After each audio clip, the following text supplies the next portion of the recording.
I don't know. in fairness, most of that quote unquote paganism around Halloween is just commercialized BS, kind of like Valentine's Day, like stuff. It was modern made up by paganism. like Hallmark. Yeah. It was made up by Hallmark. So it's modern welcome. paganism, which all is you Wiccans not out real. there, go ahead and celebrate those deep capitalist schemes. But wow. Are you you're begging for someone to put a hex on this show? I'm kind of curious if there's any Wiccans listening to the show anyway. You're welcome to be here. We're going to have a fun time this month. Welcome to the Voyage Podcast, a show that traverses the oceans of myth and legend through the lens of Catholic theology and philosophy.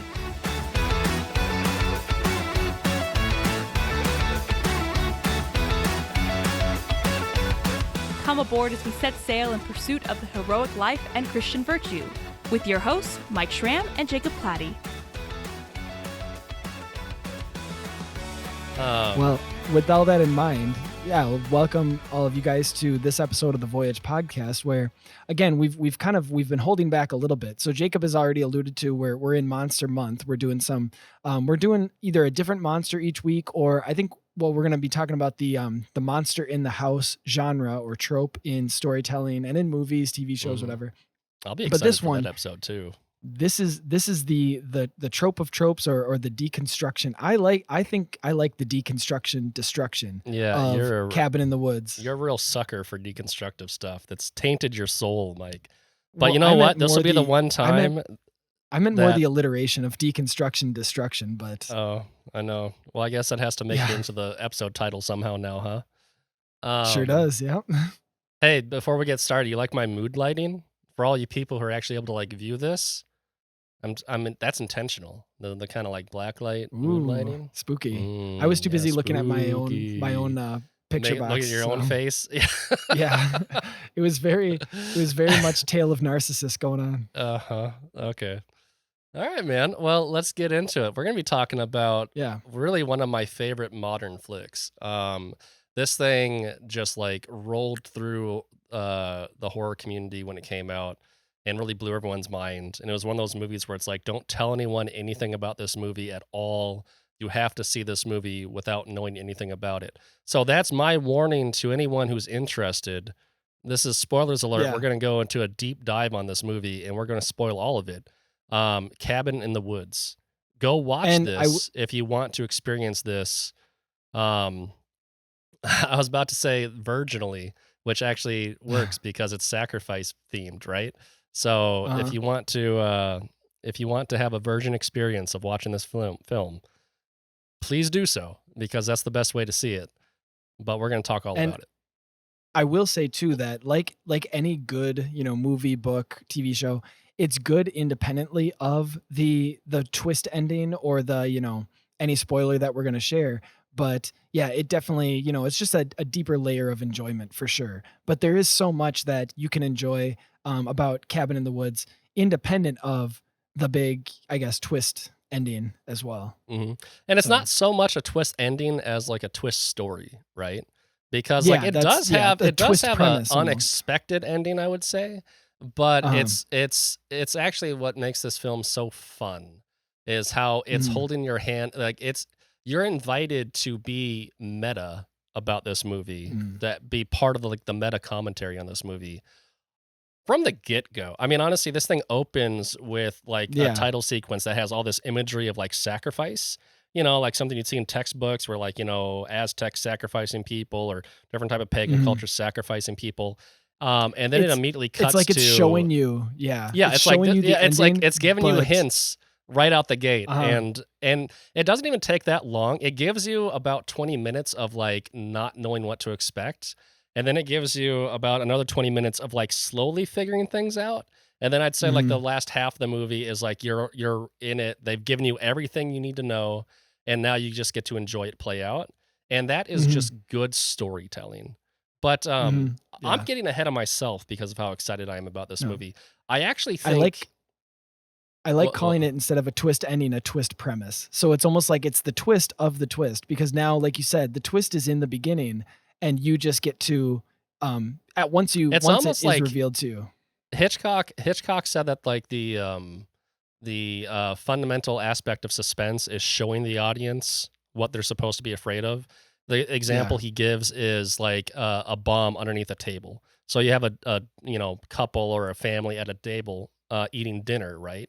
And if all of a sudden there's an explosion, that's not suspenseful. That's surprising. It's shocking, but it's not suspenseful.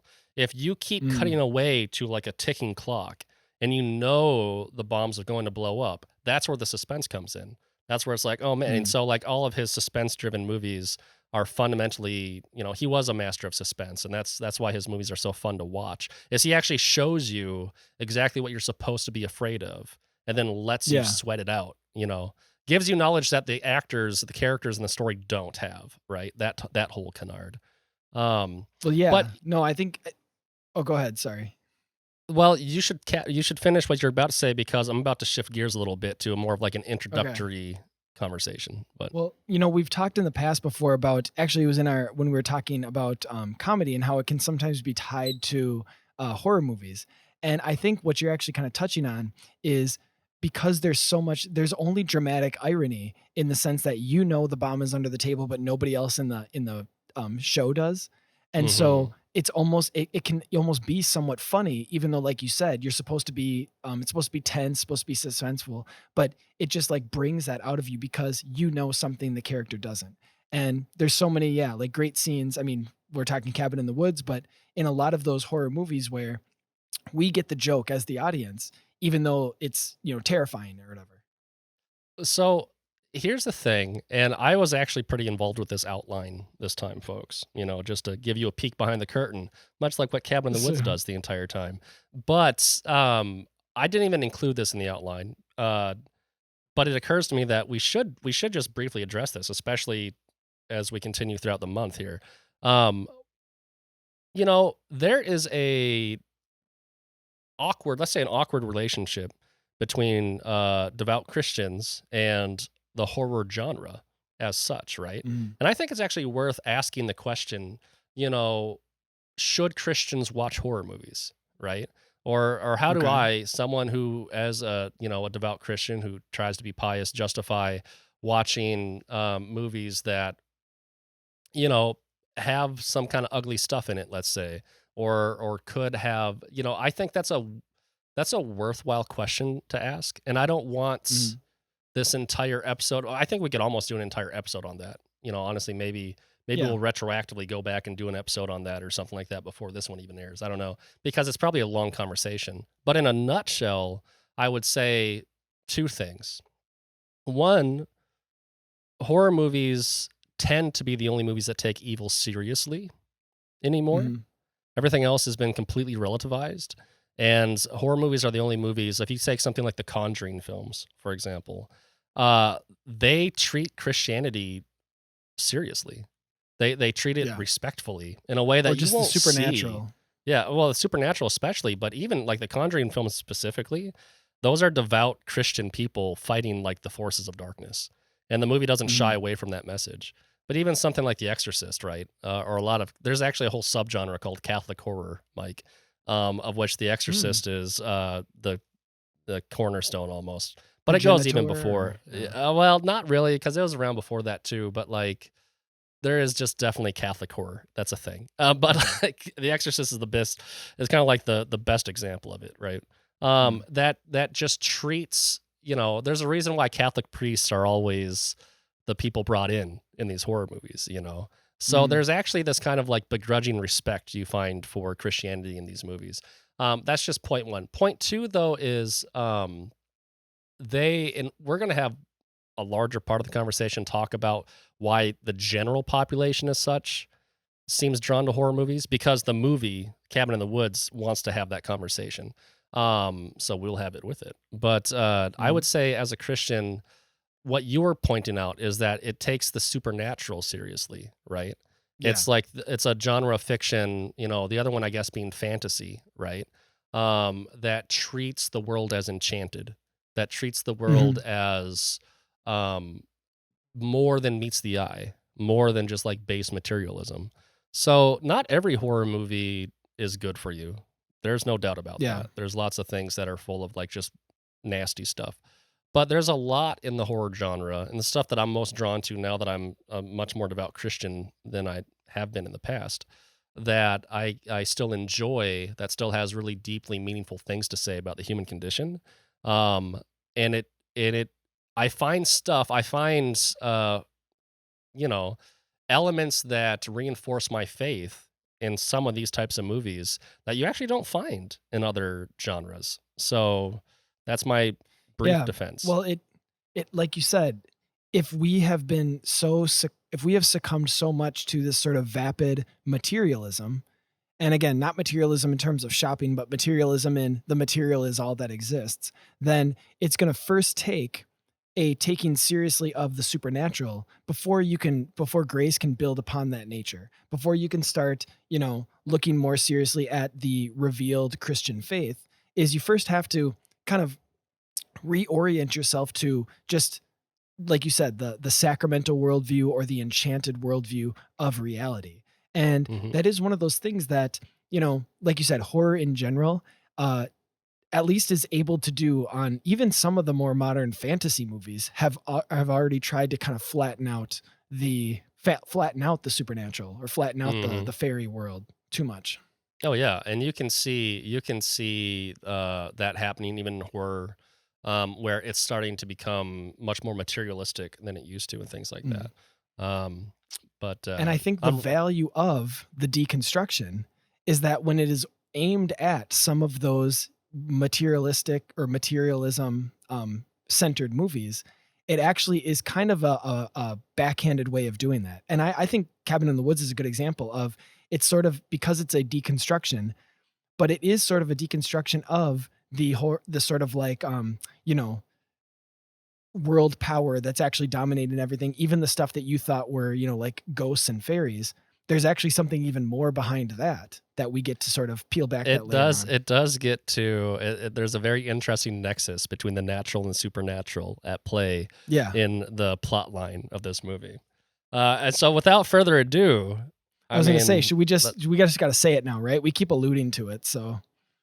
Oh yeah, I mean the big twist, like the big premise, or the movie itself. If you want to just give the throw of the movie, right? Sure, absolutely. So you have the five teens go on this camping trip. Yeah, the classic stereotypical go out into the woods, right? And you got your college-aged, kids, the jock, the nerd, the kind stoner. Of. You're almost incorrect when you say that, though. We'll get to that. But like, you have 5 kids. Well, no, I get, but I know that's what it's meant to kind of give you that impression of.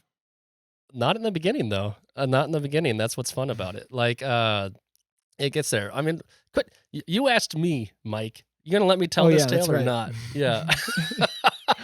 You want to tell the story? Mike? Like I said, this is the most mutual excitement we've had for a topic in a long time. Usually it's me dragging you along or you dragging me along. So now it's like, hey, we're fighting for who gets to go ahead. To enjoy. All right.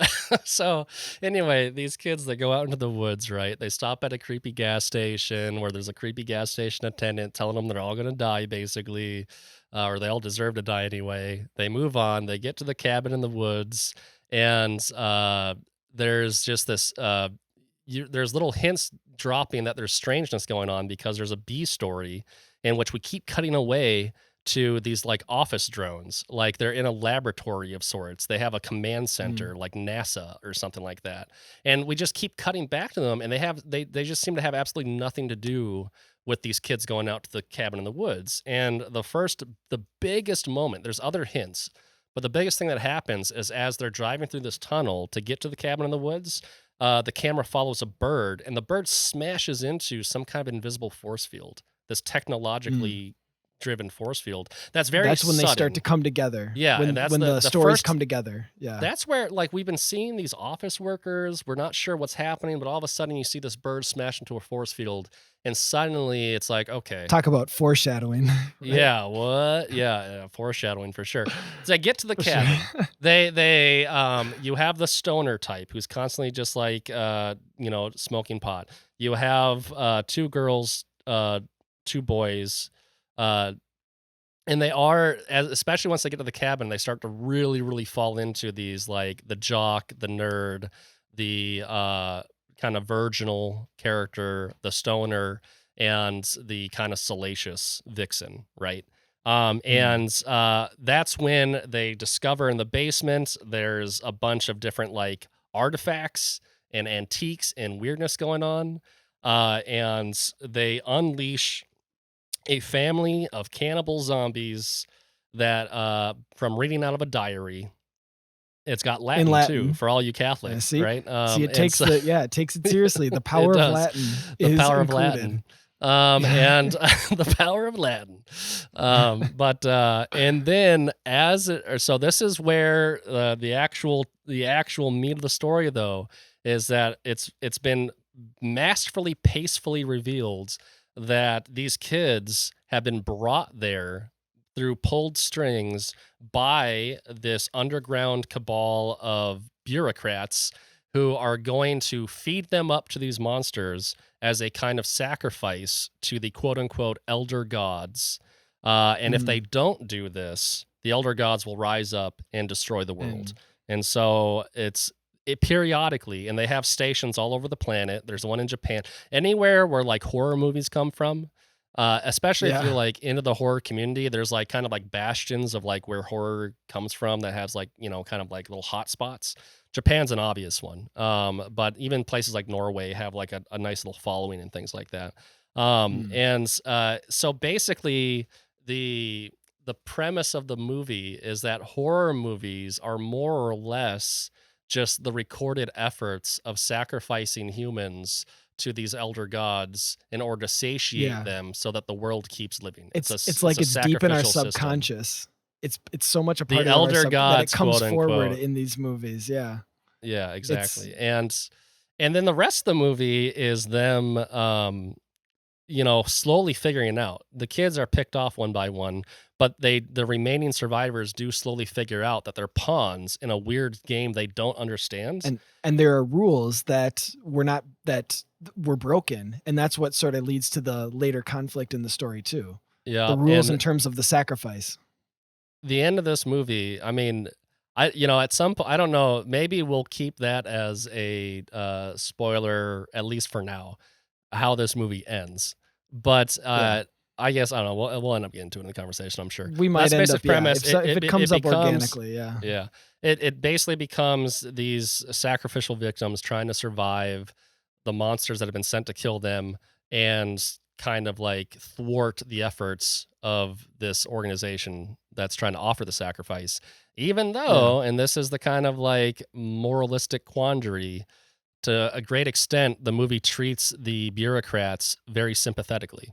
And so you have this classic trolley problem type thing where it's like, is this the utilitarian morals of sacrificing a few to save the world, or virtue ethics of just doing the right thing and not what's so compelling evil. About this too, and I applaud the movie for actually doing this, or the story for doing this, is usually when that dilemma is brought up, it's usually like an arbitrary, like, well, just because I'm the one in power and I'm deciding who's going to live and who dies. But what we find out is that there's actually a deeper reality to this sacrifice. It's not just because, like you said, a bunch of suits in a corporate room said so, but that they're actually recognizing something real behind it when it comes to the value or the power of, in this case, the sacrifice of these 5 kids. So that's what actually resonates with me a little bit too, is that it takes that part of it seriously too, which I thought added another layer to it. Well, and here's the thing. This is a very, very funny movie, right? This movie is hilarious. And a lot of the humor comes from the bureaucrats in the basement. For sure. They're very Bradley humorous. Whitford. He's the best. Has good comedic chops. No, he does. But so does. I can't think of his coworker. The other guy. I can't remember his name. The other guy. He's in movies too. He's really good in everything he does too. They are a great pair together though. They work really well off each other. So they're always cracking jokes. They're very smart alecky. They're making the most out of like a terrible job, frankly, because what the movie does wisely do is show them get real somber when the deaths actually occur, right? And so what could have been like this dehumanizing look at, whatever, just these Like people they're just who another evil are bad guy. evil bad guys in the basement, like orchestrating things. They're It just really guys doing their humanizes job. them. They're just trying to do their job. I actually watched a behind the scenes thing where Drew Goddard, the guy who directed With and was Joss kind of Whedon, like, who wrote it. Yeah. Joss Whedon helped and produced it. Yeah. It was kind of Drew Goddard's baby. He based all of this, the downstairs laboratory thing, off of I'm pretty sure this is accurate. His dad worked at Los Alamo back in the Cold War days. And so he remembers going to like bring your kid to work day or whatever, company picnics or whatever, right? And just like seeing this kind of like laboratory where like the nuclear bombs are, developed and like the world ending reality of that. And it's just like humans. It's just these people just going about, just making jokes, talking at the water cooler, just acting like normal people. But everything they do is like ultimately destructive and capable of destroying the entire planet, right? And it's like that moral goes back quandary to unto itself. Goes back to our comic episode where it's like our comedy episode where the disparate nature, how different those things are, you just have to laugh, right? Mm-hmm. Well, and they said this line in the movie where it's like they're just letting off steam because basically the movie keeps telling you that these people are wholly aware of like what they're doing, but they feel like they have no choice but to do it. And so in order to cope, they have to distance themselves from the sacrificial victims and Make treat an it like office a game. pool. Yeah, treat it like a Yeah. game. It's the only way that they can kind of sleep at night kind of thing.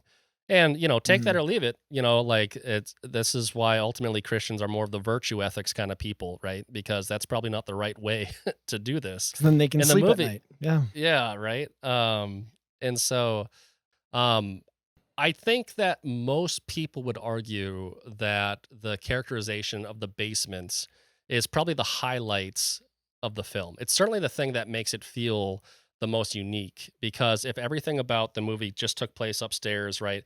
You can make a funny, in fact, there is one. It's called Evil Dead 2, and it's about people stuck in a cabin in the woods, and it's the big inspiration for the setting of this movie. And it's a comedic film. It's a comedic horror movie. But then what differentiates Cabin from the Woods from that largely is just this juxtaposition of these, bureaucrats in the basement. One of the things that I think is really interesting well, I guess I'll just say speaks to me is that you kind of have this sense that the movie is drawing attention to the fact that we are controlled by forces outside of ourselves without like realizing it, right? And you can look at those people in the basement as kind of a surrogate for like the principalities and the powers that we're waging war against, right? Like as Christians. And they are supposed to be archetypes, right? They are, and we kind of talked about that a little bit already, where they're supposed to be archetypes that in a sense are encompassing, not literally all of humanity, but you could be reductionistic and say that, all of humanity is in this cabin right now. Yeah, if you wanted to, absolutely. Yeah, if you wanted to just be like super reductive about it, you basically have your jocks, you basically have your nerds, you basically have your vixens, and you have your fools. Yeah, and virgins. And your virgins, right? Like, it's true how, horror. The reason why this is a comment in this Cabin in the Woods movie is because horror movies always innately did that. It's very, very common to see these types of archetypes in the kids that show up in these types of movies. And how humorous is it that like everyone's just kind of like, yeah, that makes like it feels natural to us because I think we all see the truth of that, right? Stereotypes kind of exist for a reason, and but the idea, what's really interesting about this movie and goes into the idea that these kids are being pushed, right? Is that they actually go to some length to muddy the waters of these stereotypes in the beginning. So when you have Chris Hemsworth, which he made this movie before he became Thor, but it released after he was Thor. Thor's so he's like it's his best movie, right? He was like a no-name actor when he actually made this movie, though. They had no idea they had the future Chris Hemsworth on their hands. But Anyway, he shows up, and obviously he looks like a jock, right? But the very first scene you have with him is him being all like, "Oh no, you should check out this textbook. This is like really good." And he says like a bunch of like really, really intelligent, smart things. And the movie basically lays out for you that this guy has a lot going on upstairs. He's a really, really intelligent guy. And then the entire rest of the movie, he just starts acting like a dumb jock, like more and more and more. He's becoming more and more dumb jockey as the movie goes on. And it's because the people downstairs are actually using chemical means and like all these different tricks and stuff they have in order to actually chemically influence these kids to behave in a certain way, right?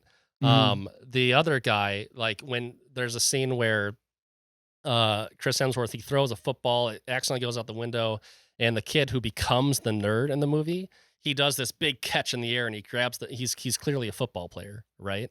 They say like best hands in the school or something like that. He's clearly the jock, and yet just by happenstance, basically, he gets turned into the nerd. He starts wearing glasses, like, all of a sudden, and he's like, "Oh, I speak Latin." Like they start making him get all these nerdy like realities going on, But these are all things that are happening. They're being influenced by forces outside of them to turn them into things that are not necessarily according to their nature, right?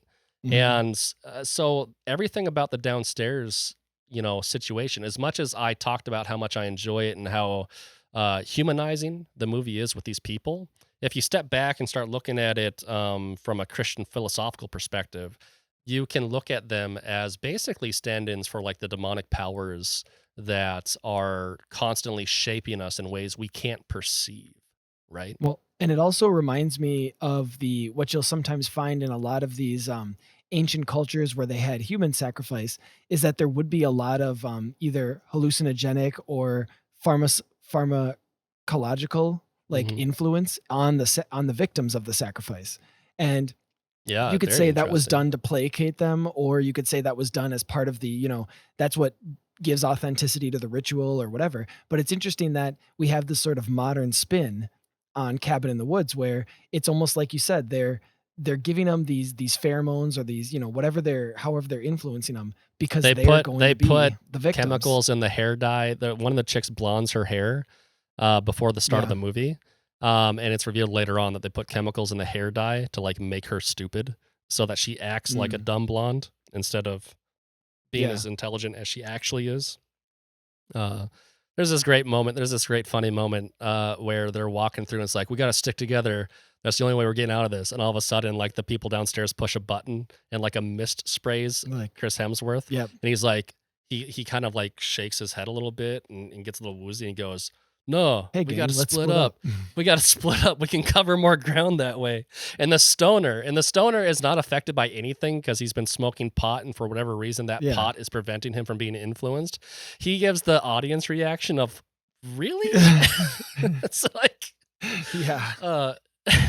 the stoner is the audience surrogate in this movie. Well, he's the one. And he's the fool, which is ironic because again, in the storytelling structure, it's the fool that is the one that actually gives the wisdom, right? He's the truth teller. Like, mythology, he's the truth teller. He's the court jester. Yep. In the context of this flick. And we'll get into. I do eventually want to get into commentary about like some of the philosophy that the stoner guy is espousing throughout this movie. But I think for now, it just suffices to say that like he is. Interestingly enough, it's the party dude, the fool, that is the audience surrogate, right? So in and of itself, it's kind of a comment on the audience, because what this movie, more so than anything, this movie isn't a deconstruction of horror movies. It's a deconstruction of people who watch horror movies. So the joke's on you, Jacob. The joke is on you me. The entire joke, time. It's like Oprah. It's like, you get a deconstruction. You get a deconstruction, right? This is a movie about horror movies, and it's not just internally, right? But actually at the metatextual level, where it's a commentary about like why people watch horror movies. And if you watch documentaries about why we watch horror movies and things like that, it's always kind of like the same same, basic things are always kind of talked about, kind of. It's a facsimile of the danger that our ancestors experienced when they had to, go out into the unknown and stuff, right? Or Yeah, face the unknown.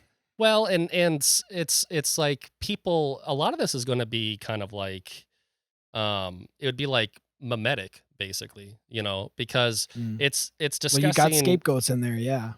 No, it is, and it's the horror movies we sacrifice, we watch, we want to. It's almost like gladiator games, right?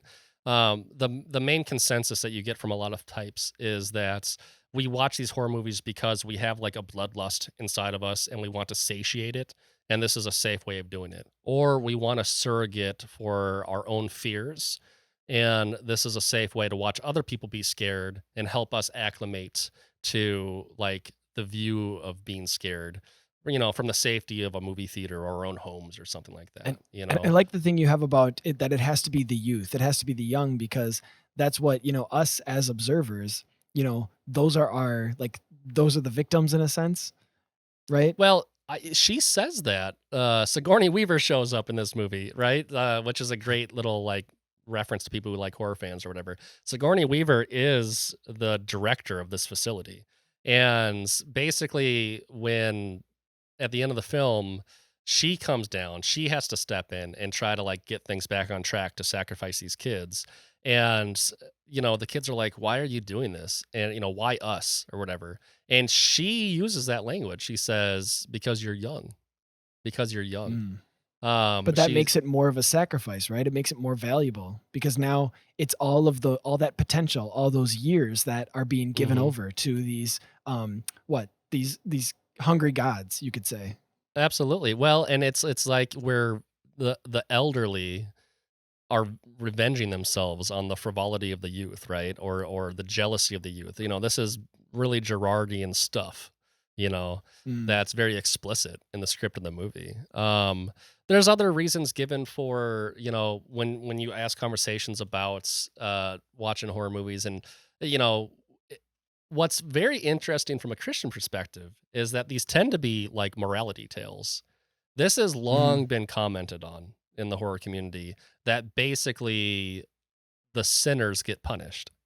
Especially if you look at stuff from like the 70s and 80s and things like that, or at least the kind of like popcorn, The campy horror movie, like Sleepaway Camp, yeah, sort of. Yeah, it's always the people who are doing bad things, participating in premarital sex, intoxicating themselves unnecessarily.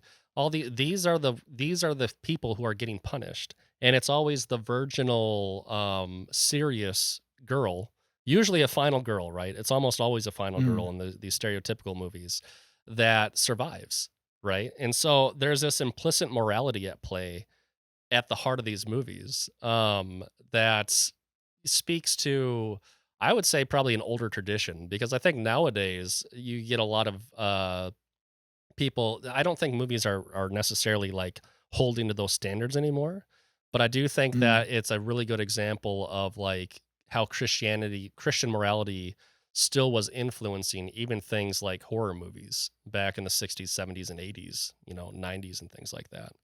Well, it kind of, I'm just kind of curious about, because they're explicit in the movie where the last girl, the last, virginal trope character, it doesn't matter whether she lives or dies, she just has to suffer, right?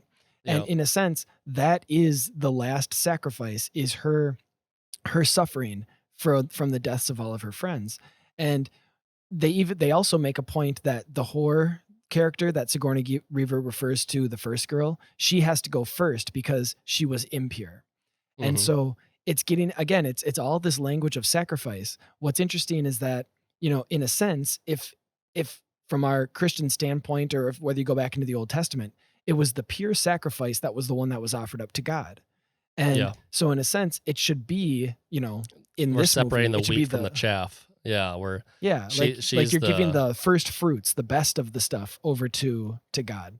And what's interesting is that, like the best of the five, in these five, characters, she was the one who, her death was the least important, right?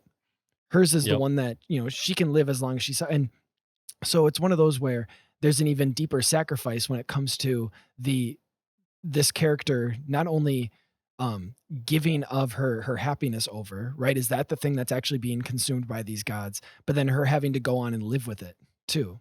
Mm-hmm. Yeah, for sure. You know, watching people suffer is a thing that also gets like discussed here in the sense that it's like this goes back to like medieval passion plays. This goes back to gladiatorial games like I brought up earlier. Like there's something about a community coming together to watch people suffer.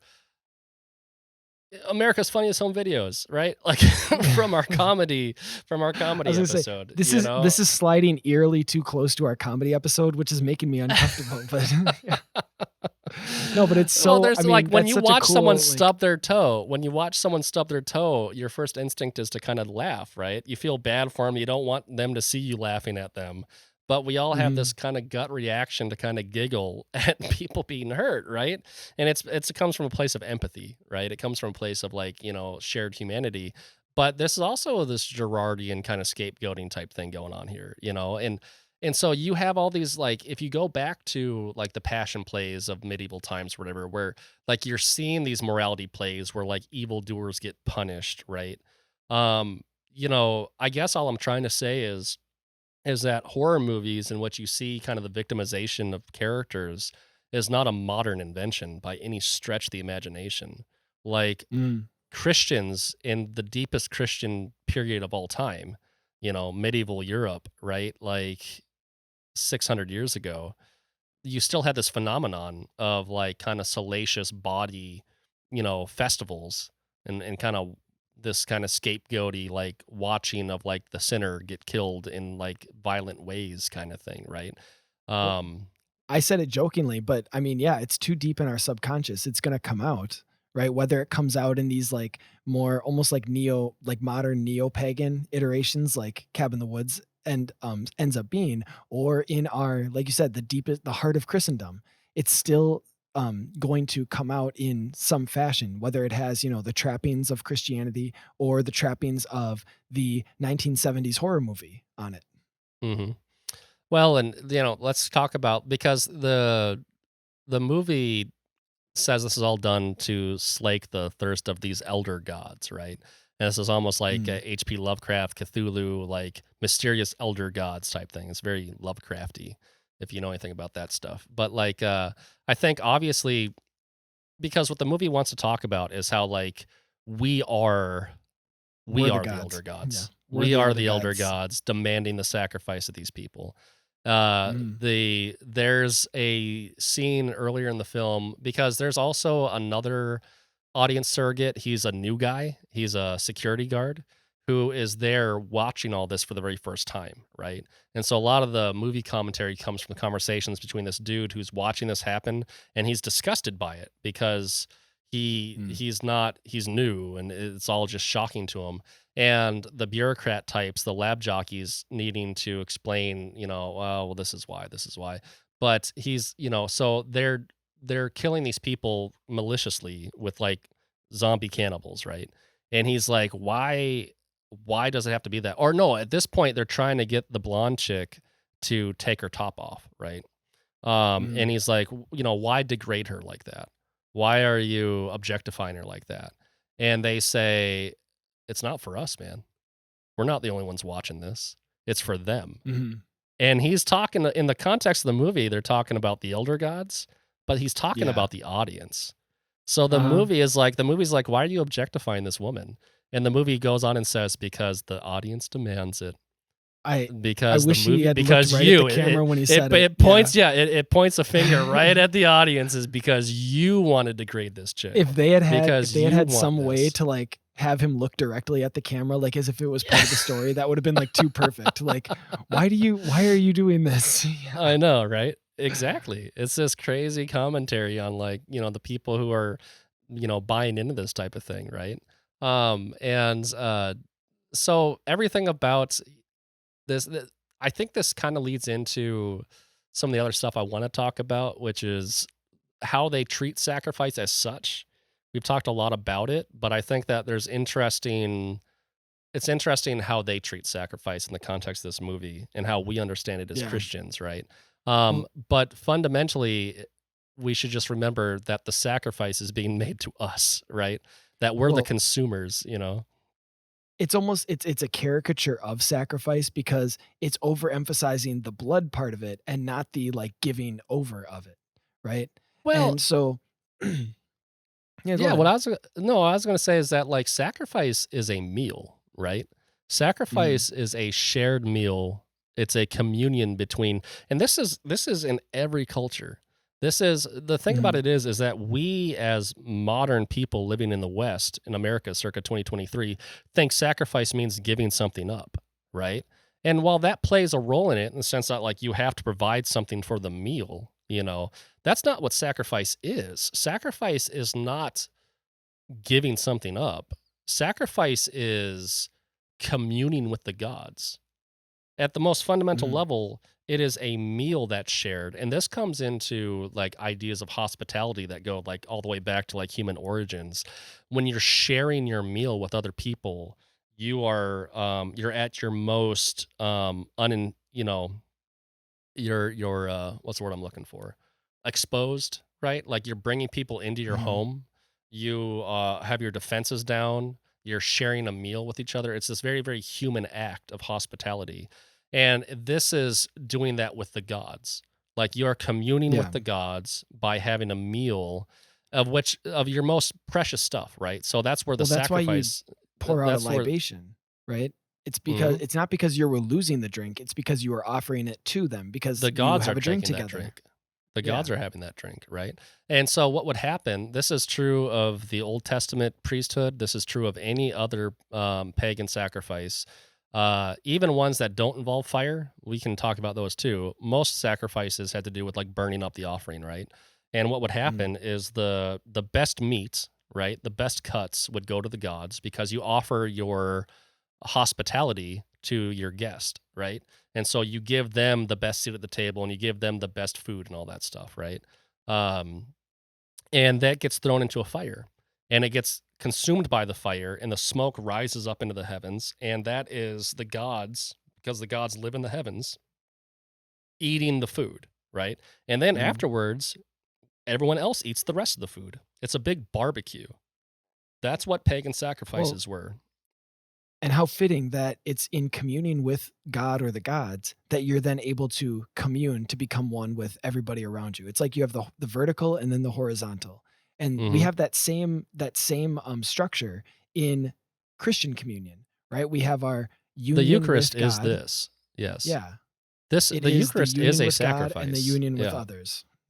It is a one-to-one consistent trajectory. What happened when Christ came and inaugurated his kingdom, in the church is the sacrifices in the temple that were handled through a priest became universalized and we all became priests. And now we all offer the Eucharist, the one time sacrifice that's Christ, but it gets represented in the Eucharist. And we are all performing. And that doesn't mean we don't have priests. Like there's still like a priestly class, but we're all participating in it because beforehand, the meal that was actually shared with a god would, happen with the priest or whatever. And then the meal that was shared with everyone else was basically like our coffee Well, hour. and this is what turns it on its head. You mentioned the thing about the gladiatorial games where the people fighting, those are like the sacrifice, right? Those are the ones being offered up. And the emperor, the one who holds his thumb up, down, or up or Hmm. down, he's like the priest. He's the one making the offering. Well, He's the where Pontifex Jesus turns it, Maximus. He was the high priest of the yeah, Roman Empire, yeah. like he And was. whereas Jesus turns it on its head by not only being the victim, right, the one on the cross, but the priest as well. And so it's taking on both of those roles, which is why Christianity, like I said, it whether you want to say, I think Gerard used the idea of stop breaking the wheel, or and I know that is used in Game of Thrones, but the one who like stopped up the wheel, the Uh-huh. typical mimetic wheel of scapegoating. Jesus, Yep. because he became the priest and the victim, he was able Mm. to stop that. And yeah, Christians continue to participate in that same priesthood of Jesus, either by our baptism or by the ministerial priesthood of holy orders, right? Sure. They're doing that same thing. It's not that they find a new victim or that it's a new or different priest. It's that you're participating in the same one, right? The same priest and the same sacrifice. That's the and I mean, I know you're talking about the no, Eucharist. absolutely. No, yeah. And I agree with everything you just said, which makes the understanding of sacrifice on display in Cabin in the Woods such a clear product of Protestant Western culture, right? Like, which has completely over time, for better or for worse. I know there's some classical Protestants that have a much better grasp of this, but a lot of Christianity that developed out of the centuries of Protestantism has completely lost sight of kind of what sacrifices are, right? No longer has the Eucharistic element in it, and sacrifice is just like giving up something. Sacrifice is just like, it's a kind of punishment. Like you're punishing the animal, right? We're gonna kill an animal so we can punish it and it can take the sins upon. It's bloodlust again, all over again. There's no sense of communion. Cabin in the Woods. There's no sense of it being a barbecue meal where you're sharing hospitality with the gods. It's completely lost on like modernity in this kind of post-Protestant Christian West, right? And so that's the type of sacrifice you see in this movie is like they're just punishing victims. Is you better do it or the world's going to end or we're going to destroy everything. And that's exactly what kind of brings us to... Because the sin has to be punished, the sin has to be punished. And so I did think about that a little bit, but then it does occur to me that there is a kind of consumption at play here, right? Well, yeah, it's the kind of capitalist consumer. No, we're the gods, right? Oh. We're the ones consuming the entertainment, right? We're the ones showing up in a movie theater, eating popcorn together, drinking soda together, and watching this play out in order to enjoy it, right? And so in the context of the movie, it's this kind of superficial, silly idea that sin has to be punished.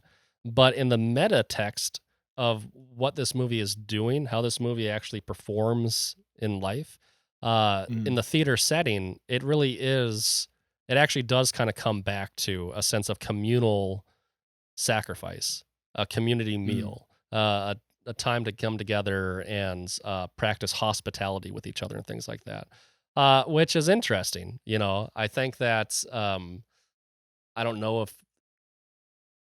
the director. I think it's one of those things where maybe he did. It's unavoidable. Yeah. No, like you said, how intentional was it? Who can say? But it's one of those where it's almost unavoidable, where the sacrifice occurs. There is inevitably going to, even if it's a distorted communion, there's going to inevitably be some sort of communion, even if it's temporary, like the whole scapegoat thing that we talked about with mimetic theory and Rene Girard. That did create communion, right? It was temporary and it was imperfect and it was around an innocent victim, which was, unjust, but it did placate the community for at least a brief time until they had to do it again. Right. I think you used the example of the lottery short story where it's like, it did continue to work until they needed to do it again. Yeah.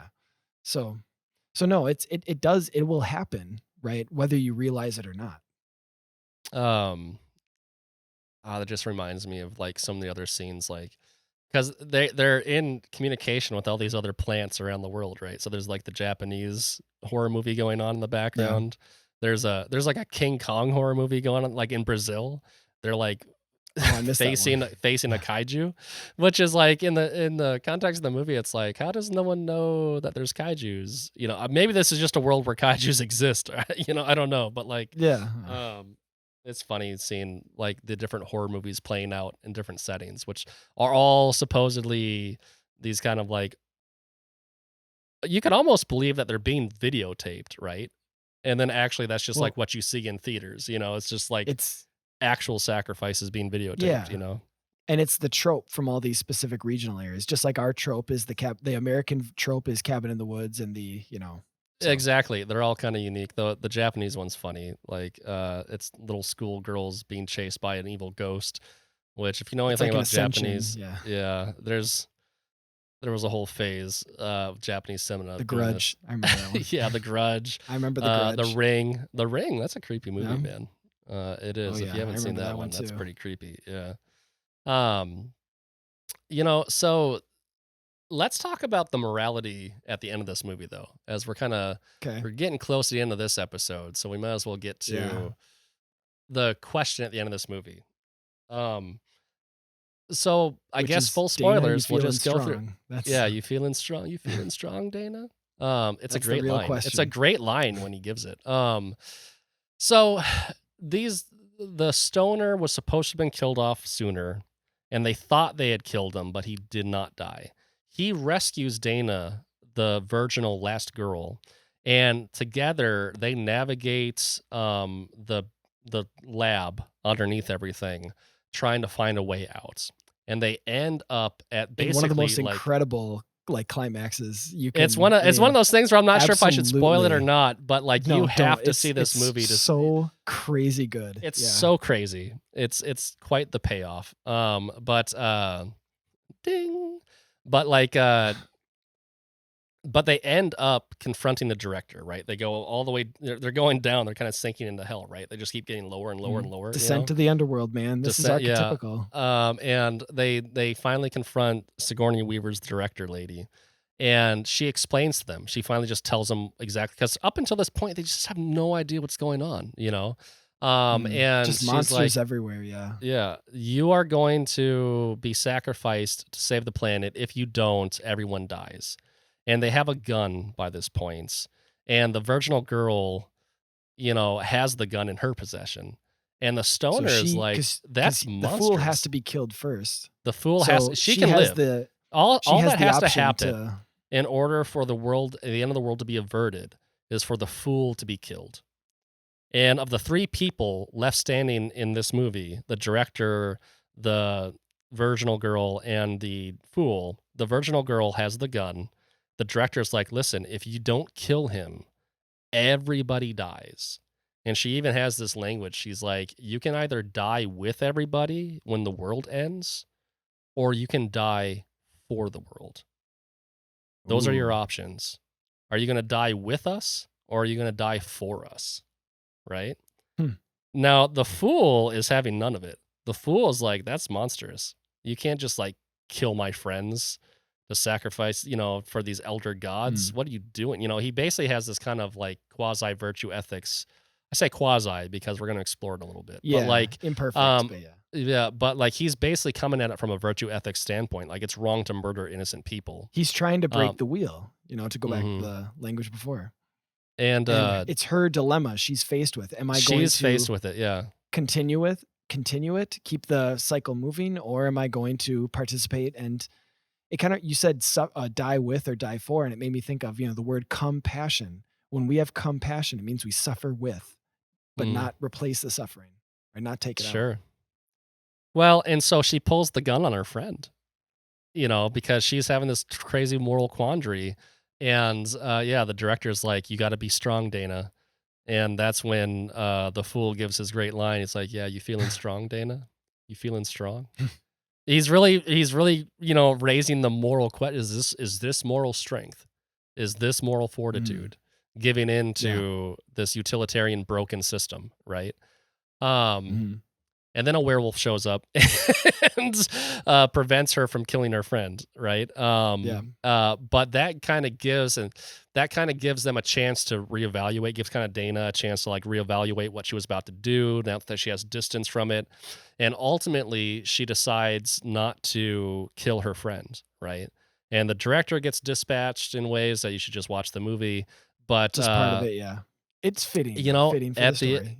Yeah. And, at the end, you end up with just them sitting down, waiting for the world to end. Accepting their fate, yeah. Accepting their fate, not giving into this idea that, this type of unjust system has to perpetuate in order to justify existence. The fool gives a line. He says, maybe it's time to give the gods a chance or something like that.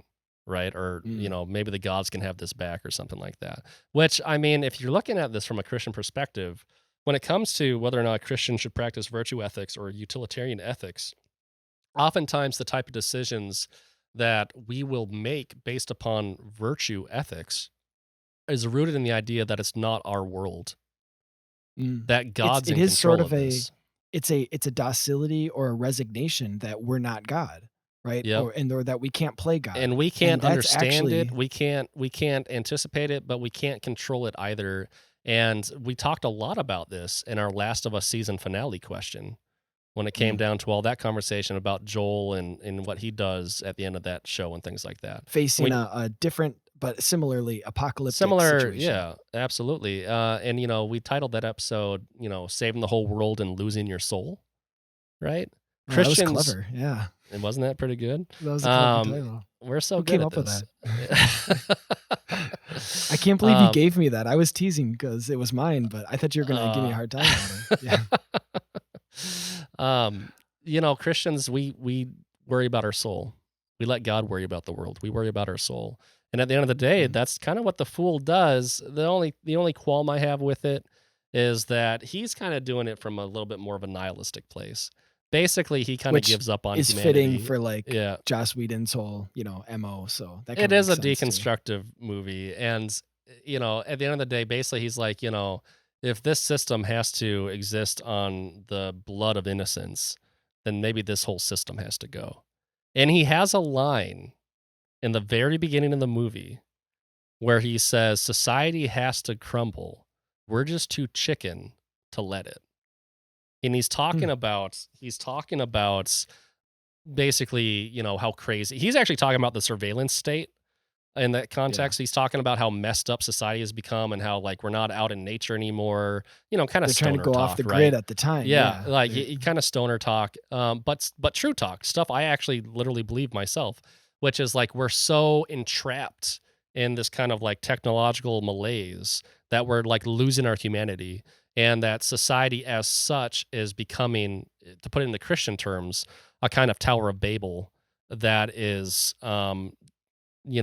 removing us from being, in touch with what we need to be in touch with. Go back to the idea of sacrifice, is that his whole thing is that it's shining a mirror to what's actually being sacrificed. It's not the youth or the lives of these young people, but, when we perpetuate this cycle, this utilitarian or materialistic cycle, is that what is being sacrificed is our souls. That's the thing that's being, offered up. And is it to the right God? Or is it, is that really what we want to offer up? And that's, so like I said, it's, we can look down on it or be suspicious of it because of how deconstructive it is, or, the various moments that maybe aren't the most appropriate or whatever. But it's there is a very, very deep truth that this, horror movies in general, but this one especially, is really trying to shine a light to, if you give it a second, if you give it a chance, and if you give it some thought, I think. I mean, that's only totally part of the reason why I loved it. Well, it's just a very good story too. It's very fun. It's just a very fun movie. I mean, hey, be warned. It's bloody. It's a horror movie, right? But it's a surprisingly kind of moralistic movie. As long as you can be ironic about it, that's what makes it okay, right? Well, and it's so over the top. That's the other thing about these is it's so over the top. I don't think that as long as the merman scene, I laughed out loud so hard. Oh boy, I laughed so hard at that. I was yeah. Oh yeah, that was good. There's a lot of great humor in this movie. It's a very fun flick, and it's really profound. It raises all kinds of interesting philosophical questions, and it does so in a very expertly paced, plotted way. And we didn't give you half of what's fun about this movie. No. I'm telling you, all the moments, really, all the different things that happen. At some point, me and Mike are going to go to the bar and talk about all the things we didn't talk about on this podcast. We'll have to do an after hours because there's so many fun things in this movie. Yeah. But yeah, if it's to your taste, right? If it's to your taste. But it's definitely not my taste. But that's the thing is even if it isn't, it you still can glean so much from it. If there's one horror movie that you're going to subject yourself to buckets of blood, even if you're squeamish about that, this is probably the one worth subjecting yourself to. I would recommend this, over, tons of movies. Yeah, it's so good. And edifying too. I know, believe it or not. So if you want to be similarly edified by either those movies or this conversation, we just encourage you to like and subscribe to the show, leave a 5-star positive review, so that we can continue to justify Jacob watching all these inappropriate, scary movies and talking about them. Mr. Game of Thrones. Yeah. We haven't. Hey, when we finally do an episode, then you can give me a hard time about it. So thank you guys, and we look forward to the next conversation. Thanks, Jacob. And kudos for making unicorns monsters again.